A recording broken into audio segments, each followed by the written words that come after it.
Ajak ngopi biar insyaf, sempat disemprot Rasman, giliran Tony RM tertawa usai Pegi bebas. Kuasa hukum Pegi Setiawan, Tony RM, senang bukan main. Kliennya yang diperjuangkan mati-matian akhirnya dinyatakan bebas oleh Hakim Tunggal, Eman Sulaiman saat putusan pra-peradilan di Pengadilan Negeri Bandung pada Senin, tanggal 8 Juli tahun 2024. Kemenangan ini sekaligus membantahkan argumen lawan debatnya, Rasman Nasution, di salah satu TV swasta. Heh Pak Rasman, di iNews dari mana aturannya kalau DPO harus dipanggil dulu? Orang DPO-nya tidak sah. Anda belajar hukum enggak? Ujar Tony usai menghadiri sidang pra-peradilan pada Senin, tanggal 8 Juli tahun 2024. Tony pun menyampaikan bahwa pendapat-pendapat hukum yang selama ini disampaikan sebagai upaya untuk membela Pegi Setiawan terbukti di persidangan. Dibacakan semua dalam pertimbangannya sama persis sama yang disampaikan ke media, tambahnya. Ia mengajak Rasman ngopi bareng untuk mengajarkan ilmu hukum. Nanti Pak Rasman abis ini ngopi sama saya berbaik-baik salaman sebagai penegak hukum harus insyaf harus memperbaiki ilmunya, tambahnya.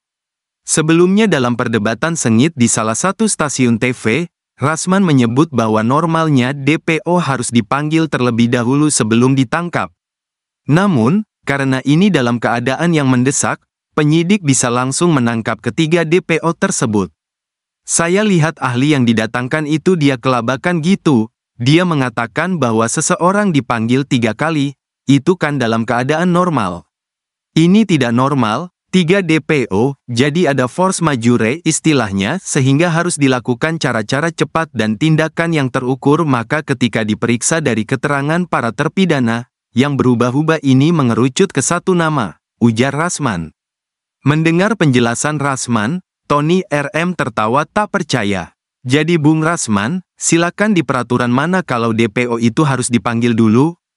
Ketika penetapan DPO terhadap 3 orang itu termasuk Pegi Setiawan, menurut penyidik dalam jawabannya, menunjukkan uraian bahwa ditetapkan DPO itu tanggal 15 September tahun 2016 sehingga saya ulangi biar paham, kalau ditetapkan DPO tanggal 15 September tahun 2016 berarti masih berlaku Peraturan Kapolri Nomor 14 Tahun 2012 tentang Manajemen Penyidikan Tindak Pidana, ujarnya. Ia menjelaskan dalam peraturan Kapolri tersebut di pasal 31 berbunyi, tersangka yang dipanggil 3 kali guna pemeriksaan penyidikan perkara kemudian tidak datang dan keberadaannya tidak diketahui maka dimuat dalam daftar pencarian orang dan dibuat surat pencarian orang. Faktanya penyidik tidak mampu membuktikan memberikan surat ketetapan tersangka sebelum ditetapkan DPO 2016. Kemudian, penyidik tidak mampu menunjukkan surat panggilannya yang telah 3 kali dilakukan sehingga pihaknya berpendapat bahwa DPO-nya tidak sah. Lalu, tersangka itu harus diperiksa dulu sebagai saksi sebelum penetapan tersangka berdasarkan putusan Mahkamah Konstitusi Nomor 21 Tahun 2014.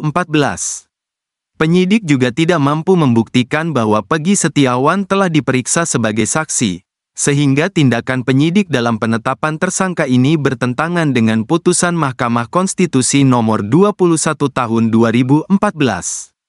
Itu tidak dipenuhi oleh penyidik sehingga penetapan kami yakin tidak sah, kata Tony kepada Rasman. Pegi dinyatakan bebas.